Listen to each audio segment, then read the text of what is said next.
What's up, fam? It's your boy John Bacon with another segment of the Bacon Bits podcast, where we desire for you to take the bits of information and immediately apply them to your life for success. The ground rules for our podcast is that it will always be encouraging, uplifting, and informative. The areas of life that we will be talking about on the Bacon Bits podcast is dealing with having a balanced life. And that just happens to be the subject we'll be talking about on this episode. The intentional life, living life on purpose with a purpose. At the beginning of all of my broadcasts, I always want to say these phenomenal 5 words. Valuable information applied equals success. I don't want anybody to be tortured between what they know in their mind with the information to do and what they will actually do in their hearts. The biggest battle we're going to have on this planet is with us. The biggest battle we're going to have on this planet is with our heads and our hearts. And I like to cheat. I will give you the answers to any cheat code I can if I can. And the hack of this is your heart is always going to win. Always going to win. Giving you a case in point. How many of you guys have felt like you have been in some show enough love before? Now, you know what show enough love is. You thought that person you was with was the one. I need you to raise your hand, whether you're in the house, in the car, by yourself, with a crowd. Just raise your hand. Now, second question is, how many of you are still with that person? Don't feel bad if you raise your hand the second time. I've done that too. I knew not to get into a deeper relationship with the person. There was too many signs showing mentally. But my heart said, I want to be in love. So I ended up going with my heart, and my head was like, you big dummy. So, guys, the heart is always going to win. So you got to understand what is in the heart of what it is that you're doing. So with being intentional about your life, man, you got to understand that, man. If you don't do this stuff on purpose, if you're not intentional about living your life, I'm going to give you the answers of what's going to happen. If you're not intentional about living your life, you're going to be in some crazy debt. You have to systematically have a plan on how you're going to handle your finances. If you're not intentional about living your life, your relationships will continue to be toxic and unproductive. If you're not intentional about living your life, man, high blood pressure, diabetes, cholesterol levels is shot. If you're not intentional about living your life, man, anxiety, bitterness, worry, strife, all that stuff will run the show. And if you're not intentional about living your life, you will not know why you are here. You will just be here and not know the very purpose and plan that God has for you. So you have to be intentional, man. So the first area I like talking about is finances, man. I'm a firm believer that none of us should be in debt. Now, as I'm learning more about finances, there is a such thing as good debt.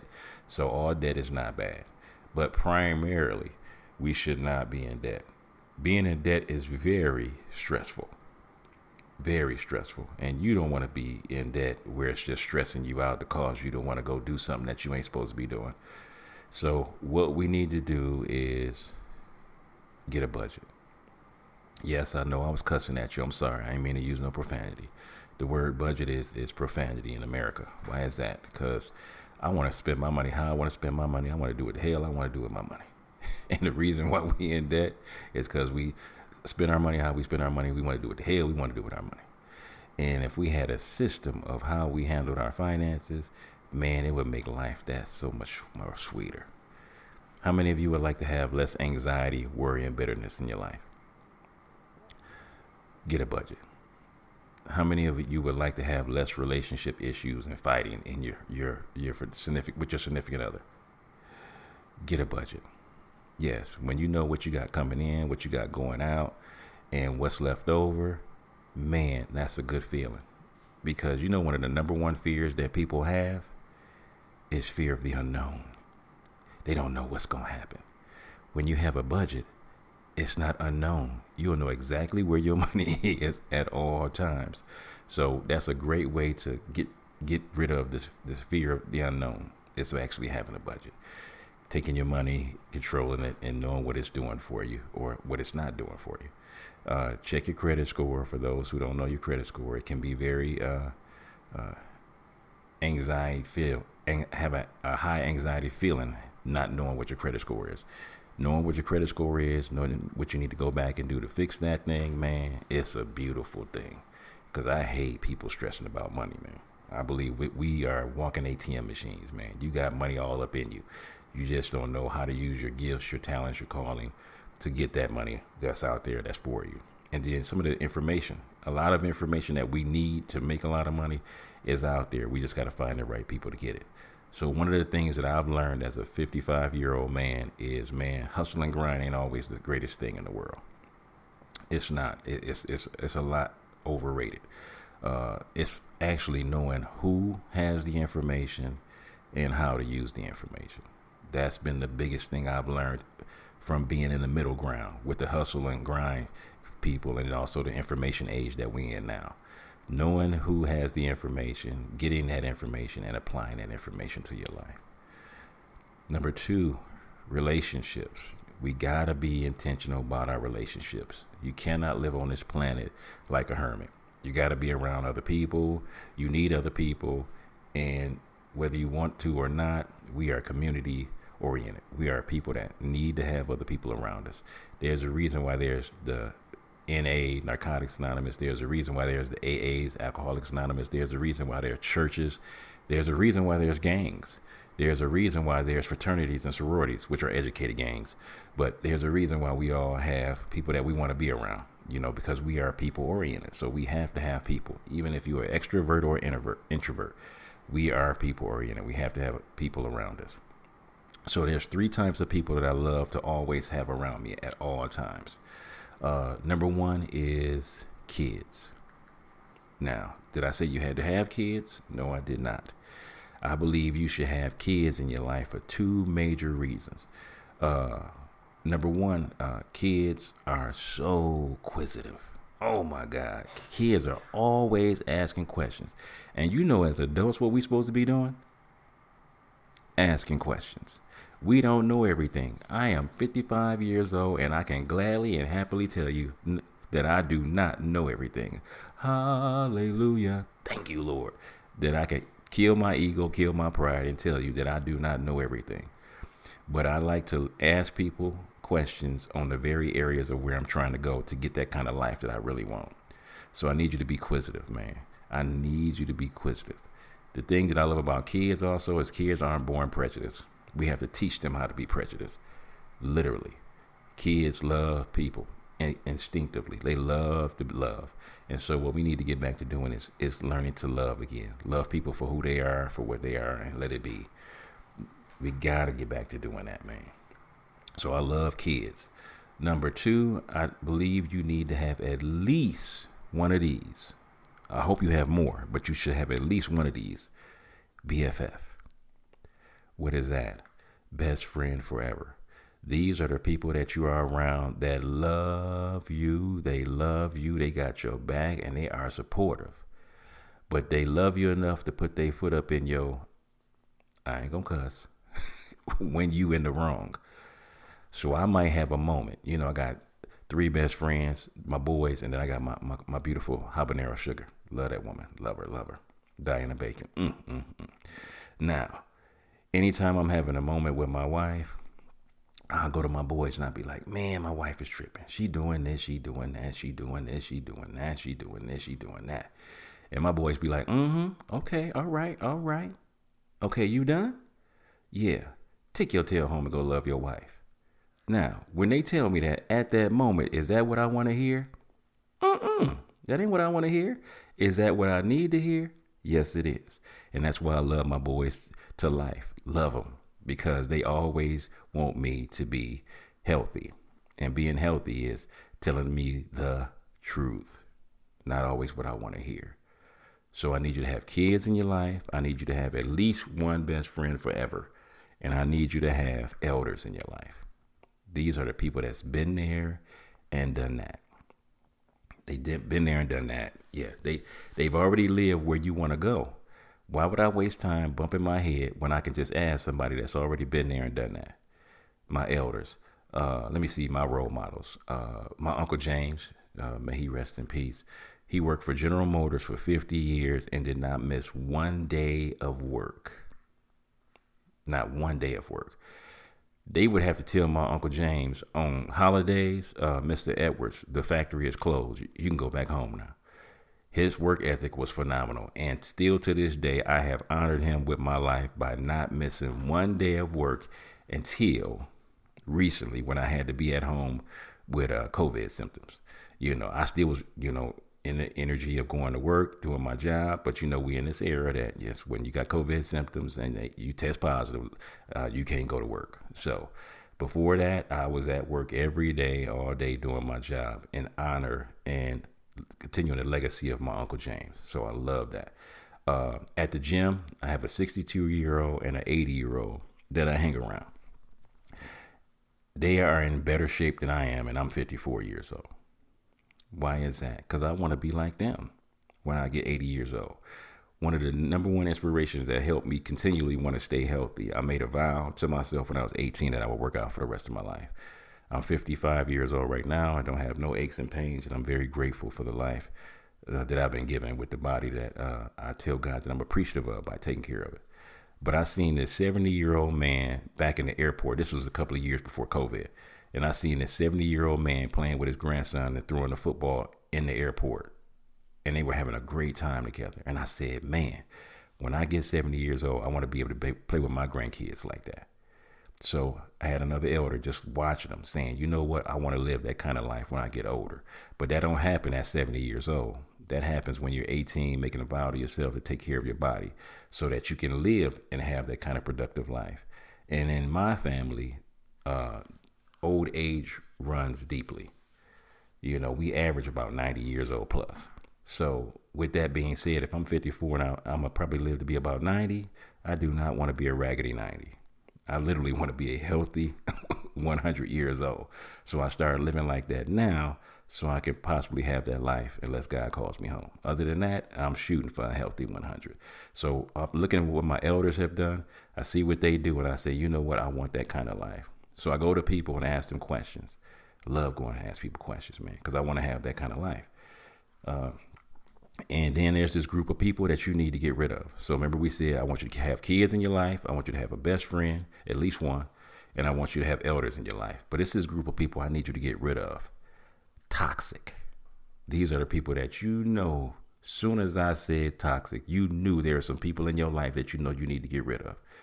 And what we end up doing, unfortunately, is we be calling ourselves being loyal to people that are toxic in our lives. If there's people in your life that ain't no good for you, you have got to love yourself enough to say, you know what, I need to get rid of these people. I need to let them go. I work in the rehab industry, drugs and alcohol rehab. And sometimes people have to start all over again from the people that they've been hanging around. They got family members that love them to death and have been in their corner the whole time. And they got a good support system. And there are some people that don't have it. So sometimes they have to let go of everybody that they know in order to start all over. And I'll be like, cool, you ready? Because I'm going to help you get some new friends. Here we go. Give me 3 things you love to do. And so I'm just going to throw mine out there. So I love working out. Man, I love working out. I love taking care of my body. So while I'm at the gym, I'm going to meet about two or three other people that love to do what? Take care of their body. Guess what? I just got some new friends that work out. Woo! I love taking care of my kids. I love my babies. I don't get a chance to be with them now because they ain't no babies no more. The baby is 14 years old. So, but I love talking about my kids and being around my kids. So I started hanging around with daddies who love taking care of their kids. Oh, okay. So I got some friends that like to work out. I got some friends that love being daddies. And then I love going to church. I love talking to people about God, getting closer to Jesus, all that. So I found some new people in church that love Jesus. Wait a minute. So I got some new friends that love to work out. I got some new friends that love their kids. And I got some new friends that want to get closer to Jesus. I just got a whole new group of friends. And all I had to do was just go do what it is that I love to do. John, you're making this too simple. I told you, either I'm going to make you really happy that life is as simple as I say it is, or I'm going to tick you off that life is as simple as I say it is. We be complicating. So that's the relationship part. So then we got the physical part. I just told you I love to work out, man. I love taking care of my body. I don't worship it. Let me make that clear. I don't be measuring every, sugar gram and the calories and all that. I don't be doing all that now. But I do love the temple that I'm working in. So when it comes to your health, I got some simple rules. Remember, I can't make it complicated. I'm the wrong broadcast. If you want complicated life, I can't do that. So number one, when it comes to eating, I have a rule. If it makes a noise or it grows, eat it. Moo, eat it. Because of my blood pressure, I don't eat this that much. Oink, oink, eat it. Gobble, gobble, eat it. Trees with apples, they grow, eat it. Bananas, they grow, eat it. Ooh, carrots, man. Squash, cucumbers, ooh, it's good. Eat it. Twinkies, they don't make a noise and they don't grow. Don't eat it. See how that worked out? See, I just complicated and just made your beautiful diet plan so simple. If it makes a noise or it grows, go ahead and eat it. Great way to know what your diet plan is. Number two, make sure you get 30 minutes of body movement every day, consistently. Let me say that again. 30 minutes of body movement. Now, did I say exercise or did I say body movement? Yes, I said body movement. So watch how this works. So when I'm walking and I'm doing my 5,000 steps at work, that's body movement. When I used to play with my kids, I'm older now, so I don't play with my kids like I used to. But when I was playing with my kids, but when I see my grandkids, I play with my grandkids, body movement. If I'm outside helping my wife with her gardening, she loves plants. Man, my God, my house is full of greenery. She loves greenery. She's doing 30 minutes of body movement. She's taking out dirt, putting in dirt. She's fertilizing her plants. She's doing all that. Guess what? That's body movement. It's not considered typically exercise, but we're doing body movement. I'm a firm believer in moving that body, man. I'm at an older age now where I do more calisthenics and I do more stretching than I've ever done with weights. So yes, I still weight train a little bit, but I love stretching because I love being 55. Once again, with no aches and pains. It's because I stretch, do some calisthenics, and I do a little bit of weightlifting. So it's great for the body, man. Great for the body. But that's what I like to do personally. And then it's this thing that I have a PhD in, man. I mastered this thing. Your boy got a degree in sleeping. You can ask my wife. She be getting ticked off at me sometimes because the way and the pattern of how I go to sleep. So it takes me about 5 minutes to go to sleep every night. So out of 365 days, I might have 5 days that I don't go straight to sleep. But 360 of those days, this is how it goes. For 2 minutes, I think about my day. For 2 minutes, I think about how I could have made my day better. And then that last minute, I think about what I got to do tomorrow. I'm out. That's because I've trained myself to hit that bed and in 5 minutes, I'm gone. I love going to sleep thinking about what I'm going to do tomorrow because people don't even realize this. While you're sleeping, your mind is trying to figure out how you're going to be successful with them things that you were thinking about tomorrow. That's how phenomenal your brain is. Man, my God, that brain is phenomenal. And that just happens to be the thing that we're going to be talking about on this next point. Mentally. I want you to read. And